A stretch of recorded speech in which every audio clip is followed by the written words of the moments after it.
수준 높은 AP 수업, 철저한 GPA 관리, A1 인스티튜트.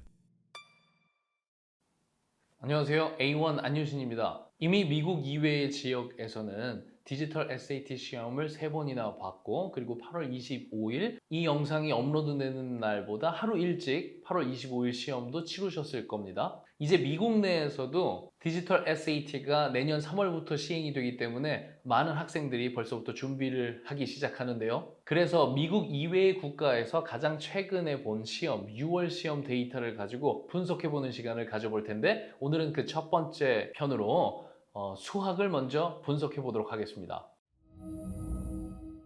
수학을 분석하기에 앞서서 저희 교재에서 이렇게 분류를 나눠 놓은 것을 이해를 해 보실 필요가 있는데, 제가 수학 문제들을 어떤 기준을 가지고 설명을 해야 되다 보니까 저희 교재의 기준으로 해서 챕터 1부터 14까지 이렇게 구성되어 있다는 것을 한번 참고해 보시면 좋겠습니다.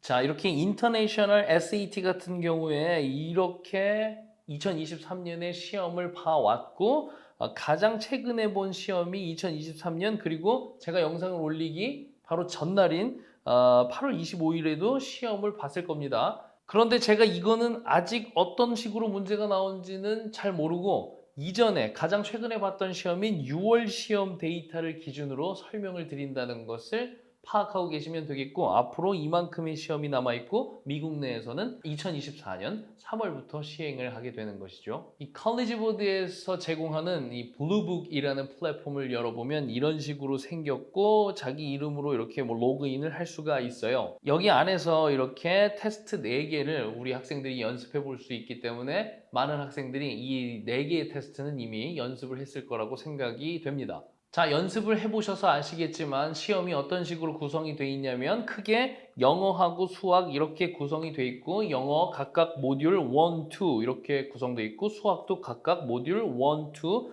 하나의 모듈에서 영어는 27문제, 그리고 수학은 22문제 이런 식으로 이루어져 있어서 영어 전체를 다 풀면 54문제에 64분이 되는 것이고, 수학도 전체를 다 풀면 22문제씩 2개의 모듈이니까 44문제, 70분 이렇게 해서 전체 이런 시험이 되는 것이고, 예전에 3시간에서 시험을 보는 것과 달리 한 2시간 정도에 끝나는 시험이기 때문에 우리 학생들이 훨씬 더 조금 이렇게 용이하게 시험을 볼 수 있다는 거 당연히 다들 아시는데 한 번만 더 짚고 넘어가고요. 그리고 이 컬리지보드의 SAT, 디지털 SAT는 이 어댑티브 테스트입니다. 이 어댑티브 테스트가 오해하시면 안 되는 게, 제가 설명을 한번 드려보면, 첫 번째 모듈을 시험을 보고 나서 특정 기준보다 잘 본 학생들은 어려운 모듈을 풀게 되고, 조금 못 본 학생들은 조금 더 쉬운 모듈을 풀게 돼서, 그렇게 해서 이 학생도 점수가 한 번에 나오는 거고 이 학생도 점수가 한 번에 나오는 거고, 얘네 둘을 그냥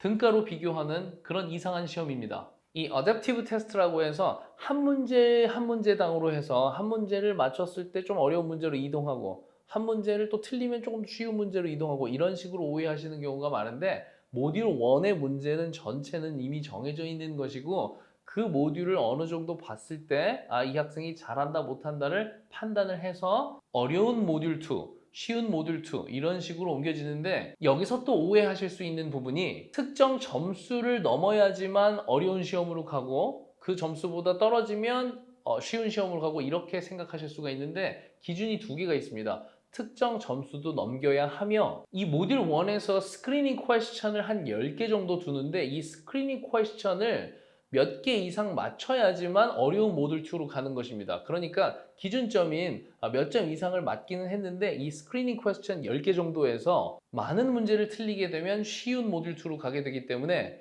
이 쉬운 모듈 2로 간 학생들 같은 경우는 어려운 모듈 2를 푼 학생들보다 똑같은 개수를 맞추더라도 2, 30점 가량 낮게 나오기 때문에 어려운 모듈 2로 진입을 하는 것이 굉장히 중요하다고 볼 수 있습니다. 그래서 모듈 2를 굉장히 잘 푸는 것도 중요하고, 그 스크리닝 퀘스천을 맞추는 것도 굉장히 중요하다고 볼 수가 있겠죠. 자, 본격적으로 빠르게 2023년 6월 인터내셔널에서 본 디지털 SAT는 어떠한 식으로 시험이 나왔는지 보여드리도록 하겠습니다. 제가 챕터별로 나눈다고 했죠?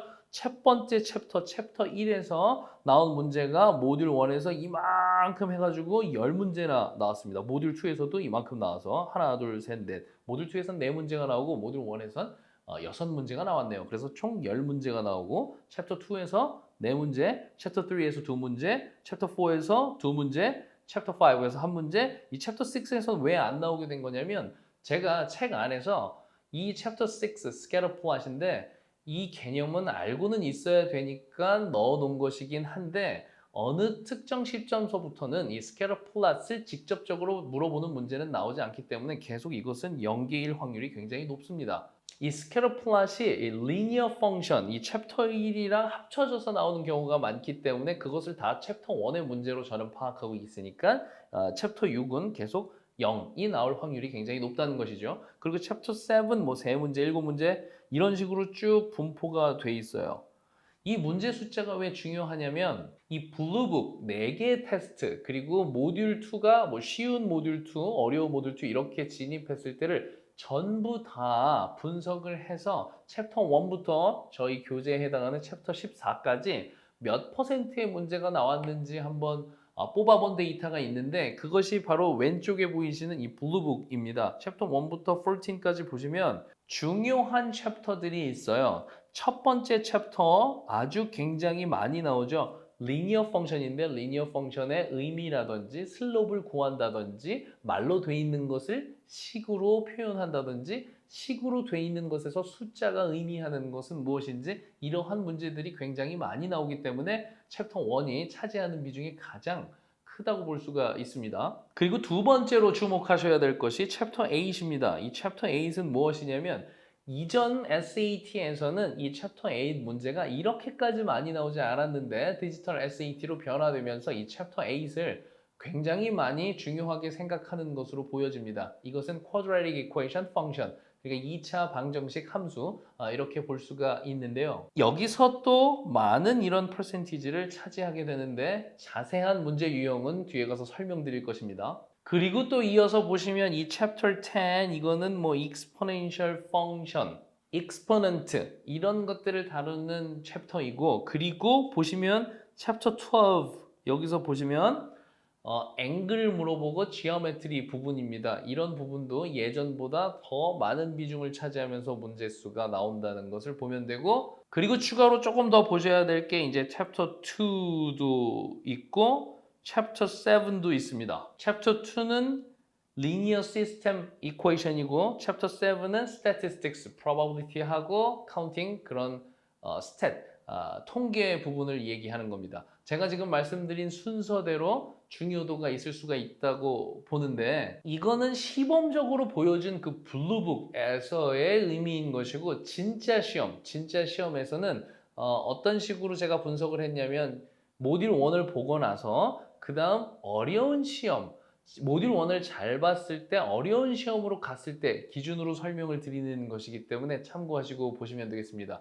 이 영상을 보시는 학부모님들의 자녀분들이나 우리 학생들은 대부분 매스를 잘한다고 저는 믿기 때문에 모듈 1을 보고 나서 분명히 어려운 모듈 2로 진입을 할 것이기 때문에 그것 기준으로 설명을 일단 드리도록 하겠습니다. 보시면 중요한 챕터가 거의 유지된다는 것을 볼 수 있습니다. 경향성이 비슷하다는 거죠. 챕터 1이 가장 중요하기 때문에 많은 퍼센티지를 찾으면서 나오고 바로 두 번째가 챕터 8, 이 2차 방정식, 2차 함수, quadratic function equation 이것이라고 볼 수 있는데 그대로 계속 중요하다는 것을 확인할 수 있습니다. 그러니까 우리 학생들이 만약에 2차 함수 방정식, 2차 함수와 방정식 이것이 조금 약한 학생들인 경우에는 지금 디지털 SAT에서는 굉장히 집중해서 이 부분을 공부해야 된다는 사실 짚고 넘어가시면 되겠고 챕터 10은 퍼센티지가 좀 줄었는데 챕터 12도 여전히 많은 퍼센티지를 차지하고 있고 챕터 2도 많은 퍼센티지를 차지하고 있고 챕터 7도 중요하기 때문에 거의 경향성이 비슷하게 유지된다고 보시면 되는 거라서 일단 우리 점수가 좀 많이 부족해서 당장 빠르게 점수를 올리고 싶은 학생들 같은 경우는 제가 지금 체크해 놓은 그런 중요한 파트부터 먼저 공부를 하는 전략으로 가시는 것이 어쩌면 현명할 수가 있을 것이고 그리고 대부분 다 공부를 하긴 해야 되는데 이제 유형 파악만 제대로 되면 시간을 그렇게 많이 쏟지 않고서도 효율적으로 고득점을 낼 수가 있기 때문에 제가 문제 하나하나 다시 살펴보면서 예전엔 이런 문제가 나왔는데 지금은 이런 식으로 바뀌었다 설명을 해드리려고 하는데 이 영상이 그것까지 담으면 너무 길어질 우려가 좀 있기 때문에 그 영상은 다음 영상에서 제가 자세히 다뤄보는 시간을 가져보도록 하겠습니다. 그럼 오늘은 이렇게 간단하게 분포도만 살짝 알아보는 정도만 함께 해보고요. 다음 영상에서는 훨씬 더 자세히 꼼꼼히 면밀하게 한번 분석해보는 시간을 가져보도록 하겠습니다. 그럼 저는 다음 영상에서 뵙도록 하겠습니다. 감사합니다.